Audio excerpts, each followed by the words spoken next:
ये देखिए आज खोल दिया मैंने अपना पिटारा। पिटारा यानी कि संदूक, और गांव में इसको पेटी बोलते हैं। ये देखिए, इस पेटी को ना जब शादी होती है तो घर वाले देते हैं। ये पेटी मेरे मायके से आई हुई है और इसमें मैं अपने सभी ज़रूरी सामान, कपड़े वगैरह जो काफ़ी दिनों बाद यूज़ होते हैं वो रखती हूँ। अब सर्दियाँ लगभग जा चुकी हैं तो मैंने अपने गर्म कपड़े रखना शुरू कर दिया है। और ये देखिए, इस तरह से मैंने सभी गर्म कपड़े, रजाई वगैरह, मोटे कंबल रख दिए हैं, क्योंकि सर्दियाँ जा चुकी हैं और गर्मियों ने एंट्री कर दी है। तो अभी हमें सर्दी के कपड़े ज़्यादा ही बोरिंग लग रहे हैं, तो मैंने इनको धीरे धीरे रखना शुरू कर दिया है। और इस तरह से मैंने अपना पिटारा खोल रखा है और इसमें मैं सेटिंग से सभी अर्जियाँ वगैरह, गर्म कपड़े हैं, जो मोटी कुर्तियाँ मैंने लगाई हुई थी, सबको रख दूँगी। और ये मेरी बेटी थोड़ी मेरी मदद भी कर रही है और साथ ही मेरा काम भी बढ़ा रही है। तो चलिए, ऐसा तो होता ही रहता है। तो मैंने इस तरह से सभी कपड़ों की जल्दी जल्दी से पूरी तरह से इनको प्रेस करके अच्छे से तरीके से इनकी तय बनाई, और साथ ही हम लोग बातें भी कर रहे हैं और इनको मैंने रखना शुरू कर दिया है। देखिए, मैंने आपको बताया कि सर्दियाँ जा चुकी हैं और गर्मियाँ आ चुकी हैं, तो मैंने शॉल ओढ़ी हुई थी, उसके बाद मैंने स्टॉल ओढ़ ली है, क्योंकि मुझे काम करते हुए ज़्यादा गर्मी सी महसूस हुई। और ये देखिए, इसके बाद मैं थोड़ा थक सी गई, मैं थोड़ा बैठ जाती हूँ, आराम कर लेती हूँ, क्योंकि काफ़ी देर लग चुकी है मुझे, क्योंकि सभी सामान को मैंने बहुत ही तरीके से, बहुत ही सेटिंग से रखा हुआ था। और थोड़ा सा मैं फिर दोबारा से मैंने सेटिंग की और सब सामान मैंने रख दिया है। और इस तरह से मेरा संदूक वाला काम तो निपट चुका था। जो भी जैसा सामान था मैंने उसी जगह पर रख दिया है, और उसके बाद मैं लग जाती हूँ घर की सफाई में। मैंने पूरे घर में अच्छे से झाड़ू लगा दिया है। और इस तरह से मैंने झाड़ू लगाते लगाते मुझे याद आया कि अभी मेरे बाहर वाले जो बिस्तर हैं, अभी मैंने उनकी रजाइयाँ नहीं रखी थी, क्योंकि हम लोग हॉल में ही सोते हैं।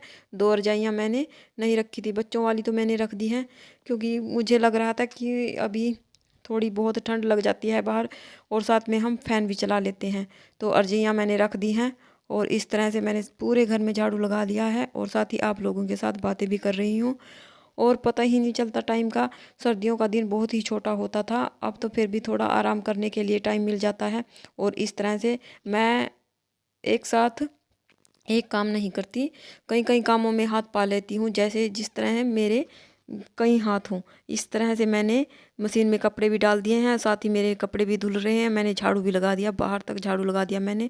गली में जो मैं झाड़ू लगाती हूँ, दूसरे वाली झाड़ू ले लेती हूँ, सीखों वाली। फुल झाड़ू से तो मैं अंदर फर्श पर ही झाड़ू लगाती हूँ। इस तरह से मैंने पूरे घर की सफाई कर ली है, और बाहर गली में भी मैंने झाड़ू लगा दिया है। कुछ कपड़े ऐसे होते हैं जो मशीन में पूरी तरह से सफाई से नहीं धोए ले जाते, तो मैं उनको हाथ से ही उनके कॉलर वगैरह और जो कप वगैरह होते हैं जो ज़्यादा ही गंदे होते हैं, उनको मैं बैठकर नीचे ब्रश मार लेती हूँ, उनके ऊपर साबुन लगा देती हूँ। इस तरह से मेरे सारे काम हो जाते हैं।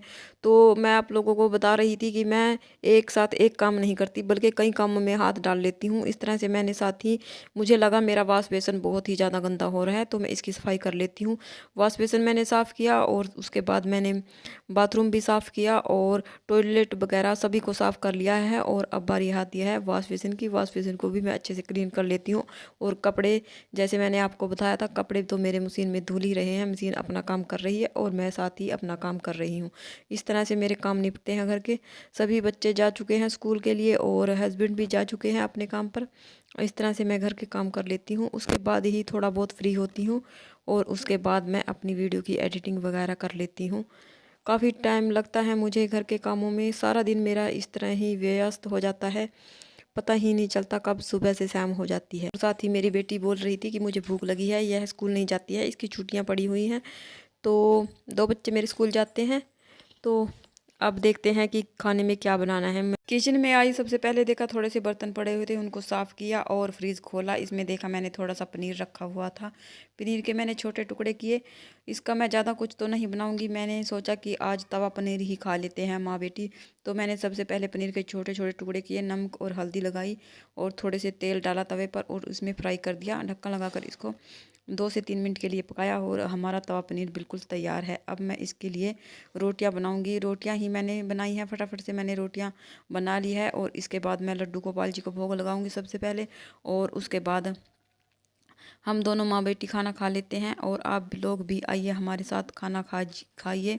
ये देखिए, बेटी तो कब की बेटी तो कब का इंतज़ार कर रही थी कि मम्मी मेरे लिए कुछ खाना बनाए, और इस तरह से मैंने बेटी के लिए खाना बनाया। और साथ ही मैंने लड्डू गोपाल जी को भोग लगा दिया है, और ख़ुद भी मैं खाना खाने के लिए बाहर बैठ गई, क्योंकि मौसम बहुत ही अच्छा हो रहा था, थोड़ी सी धूप और थोड़ी सी छाया, तो मुझे खाने का आनंद आज बाहर बैठकर लेना था। इस तरह से मैंने बाहर बैठकर अपना खाना खाया। आप भी आइए हमारे साथ खाना खाइए और वीडियो को एंजॉय कीजिए, साथ ही मेरे चैनल को सब्सक्राइब कीजिए। तो मिलते हैं एक और छोटे से व्लॉग के साथ, तब तक के लिए धन्यवाद।